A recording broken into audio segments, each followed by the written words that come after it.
Hello guys, এই যে দেখেন কতগুলা কচু, কি সুন্দর সুন্দর। এই যে অনেক বড় বড়, ভিতরে অনেক লতি আছে, খুব মোটা মোটা লতি। এগুলো খাইলে খুব ভালো লাগবে। এই যে শাকগুলা খাইতে ভালো লাগবে, মোটা মোটা লতি আছে। এই যে আমি দেখাই আপনাদেরকে। এই যে লতিগুলো অনেক বড় বড়, আসলে মোবাইলে এতটা বোঝা যায় না, বাস্তবে অনেক বড় দেখা যায়। কচু হয়েছে অনেক, কালকে এগুলো নিয়ে রান্না করব। অনেক মোটা মোটা কচু।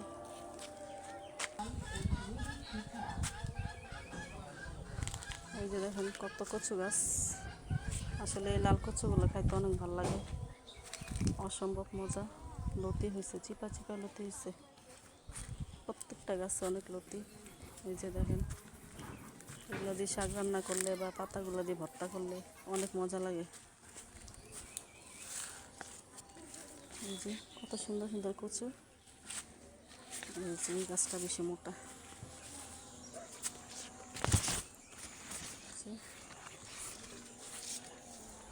আসলে আমরা শহরে থাকি তো, আমরা এই কচু খাওয়ার মর্মটা বুঝি।